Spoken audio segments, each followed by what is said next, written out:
Today, Mark will be presenting the assignment number 5, the motivational speech from the Advanced Communications Series, Advanced Communicator Gold Requirements, a speech to the Project Management Institute, PMI, where he will discuss project scope. Please put yourselves in the shoes of a project manager attending a monthly PMI meeting as Mark gives his speech titled, The Project Scope Management, Real-Life Examples. Mark Kilroy, Project Scope Management, Real-Life Examples.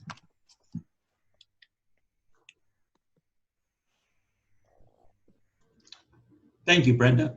Before I start the presentation on real-life examples of the project scope management, I want to take a few minutes to introduce myself.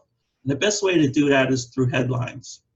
So if you go out to Google and search for Mark Kilroy, you're going to find out that this guy right here, Mark Kilroy, was sacrificed and murdered in a satanic cult ritual by a drug cartel in Mexico in the spring of 1989. I am not that Mark Kilroy.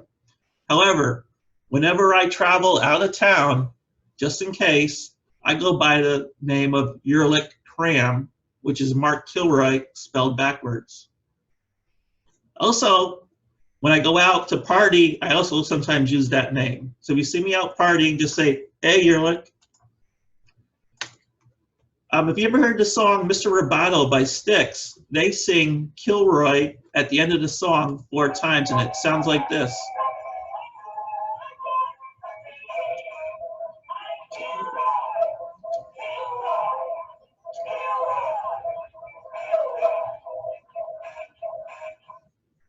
And if you play the song backwards, you'll hear Yerlick 4 times. The most famous Kilroy of them all was James Kilroy, who was a riveter during the World War II. He worked at a shipyard where they were building the warships for war. And as a rivet, he inspected the riveters, the rivets that were done by the riveters. And when he inspected the rivets, he would write Kilroy was here, and he inspected them for quality and also so that the riveters could get paid. And they were building ships so quickly that they didn't have time to paint the ships. So when the ships were transporting the soldiers from America over to Europe to fight in World War II, the soldiers saw Kilroy was here all over the place.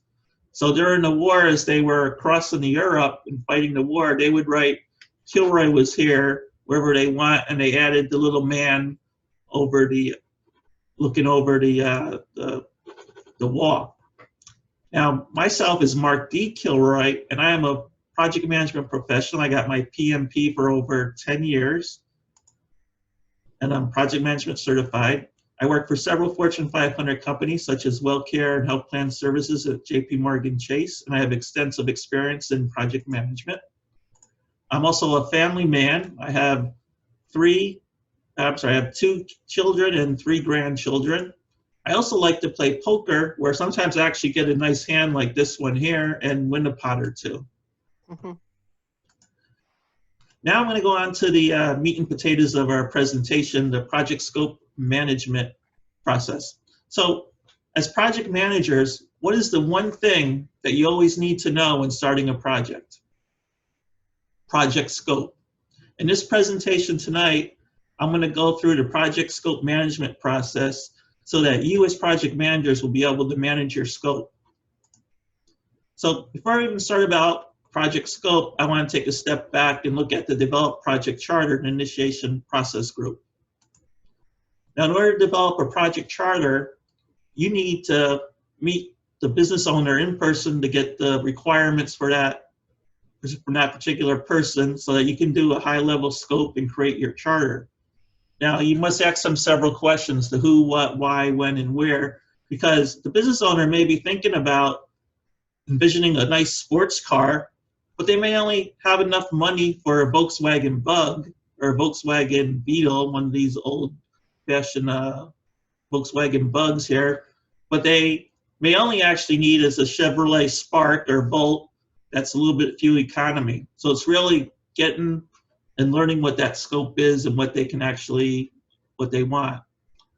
So some definitions. Per the PMBOK, the scope management knowledge area includes the process required to ensure that the project includes all the work required and only the work required to complete the project successfully. And PMP defines two types of scope, product scope and project scope. Product scope are the features and functions that characterize a product, service, or result. A project scope is the work performed to deliver a product, service, or result with the specified features and functions. Now, once I develop the charter, as I said, once the charter is complete, there are 6 process groups in the scope management process. And in the planning process group, we got plan scope management, collect requirements, define scope, and create WBS. And then in the monitoring controlling, we got validate scope and create and control scope. The first one we're going to talk about is the plan scope. So per PMBOK, plan scope defines the plan scope management as the process of creating a scope management plan that documents how the project and product scope will be defined, validated, and controlled. So what this is really saying is that you're going to figure out how to plan the scope and plan all the elements of the scope management, collect requirements, define scope, and create WBS. And it really comes down to scheduling. So you want to have all these key elements scheduled for your scope management plan. Scope statement, work breakdown structure, formal acceptance, and request for change process.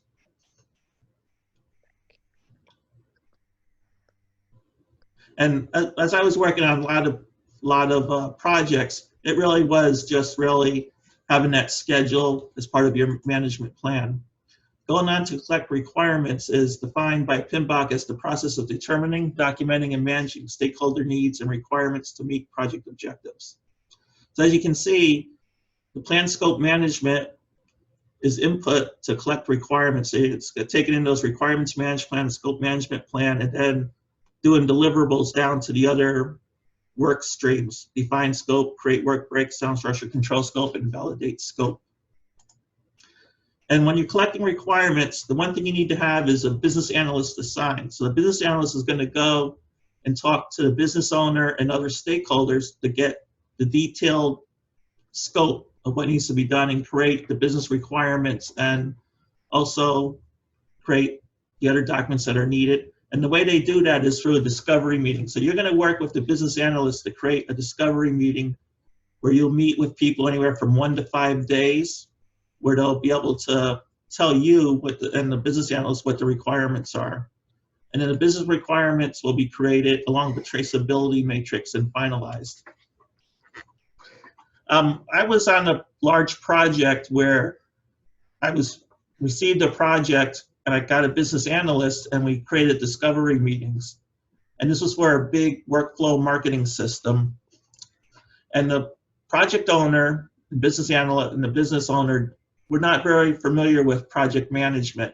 But having that discovery meeting and following the process, they learned how hard it actually was to take what they had in their mind and put it into paper and have a detailed requirements. So, and they were able to learn, I was able to build trust with those business owners by following the process. Next up after that is define scope. It's defined as the process of developing a detailed description of the project and product. And if you look, the plan, scope management, and collect requirements are input into define scope. And here's where we're going to take those requirements and actually develop the scope plan. And in reality, you may have a project scope statement in several different documents, including the project charter, business requirements documentation, and project scope statement. As we talked about earlier, that project charter is the high-level scope statement. Here's where you're getting, if you have your requirements complete, is where you get the more detailed description of the project. Oh, I'll go back one.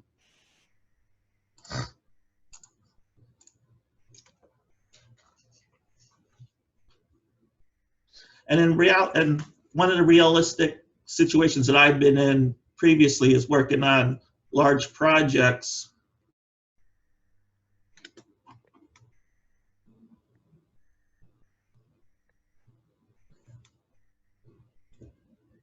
So we'll go on to great work create WBS work breakdown structure. The PIN box states that creating the WBS is the process of subdividing project deliverables and projects into smaller, more manageable components. As you can see, the plan scope management, collect requirements, and define scope are input to create WBS. The WBS is basically creating a hierarchical tree structure of your requirements and your plan, kind of like this, where you have all your different tasks and you put them in a logical order to create your WBS. And that WBS is going to be used later to create your plan. As we use create the network diagram and your project schedule as you go along.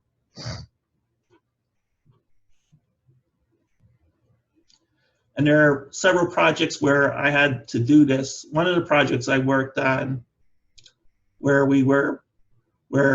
I learned to create the WBS is that I created a meeting where I had all my stakeholders come in and all the teammates come in, and we had stickies, we had sticky notes, whiteboards, and markers that we were able to put all the tasks on the sticky notes and created them into a logical tree structure.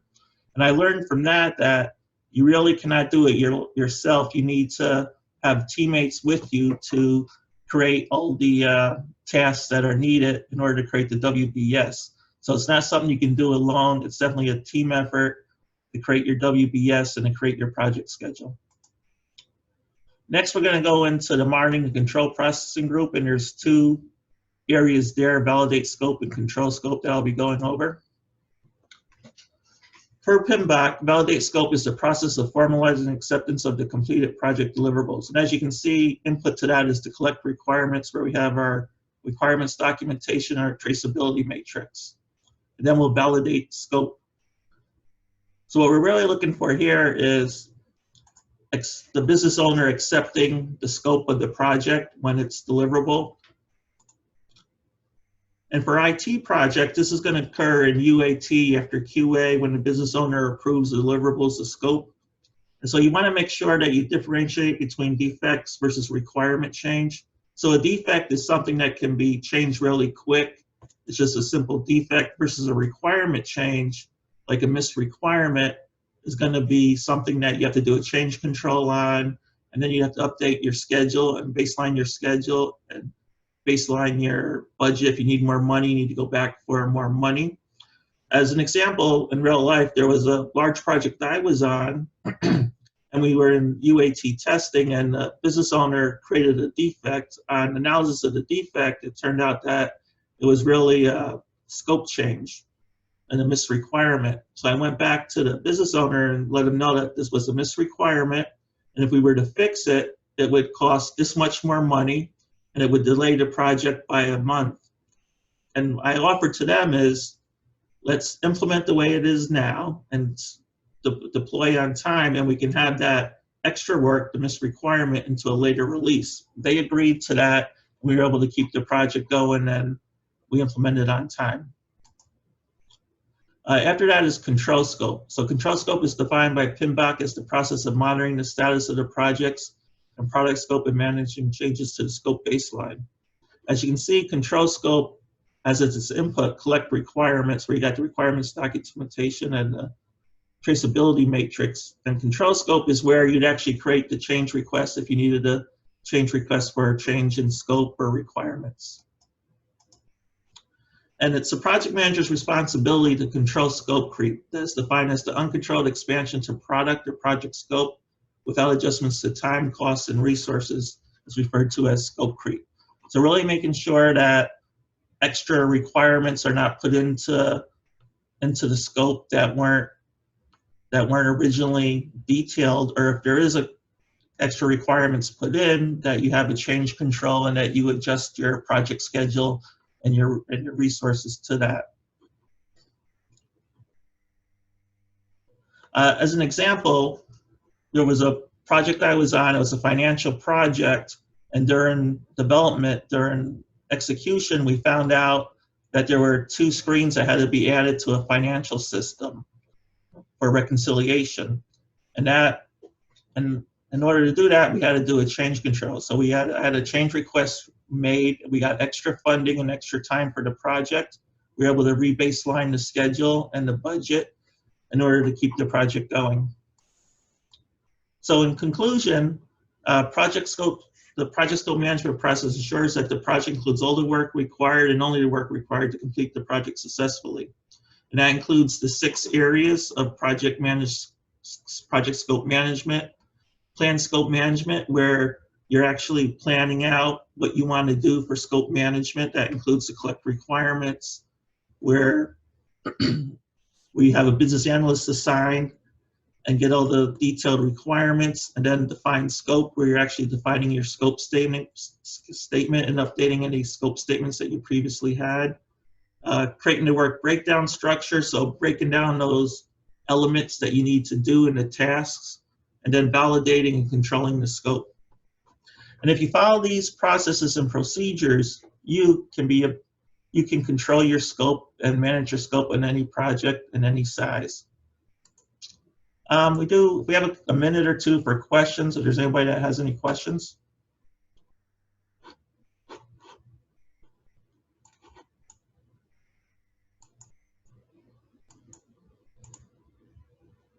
Nope, I don't see anybody. All right, and my contact info is mdkilroy@msn.com. Thank you. Mike, what does it take to become a project manager? Oh, good question. So to get PMP certified, you have to have so many years of experience, and then you have to have so many years of so many credits of education or years of education instead of the experience. So you need some project management, working in a project of any size or any position of a project for so many years, or having the educational credits. Then you can sign up to take the exam and study for the exam and pass it to get the PMP accreditation. And it's by PMI is the accreditation institute, project management institute, that has the accreditations.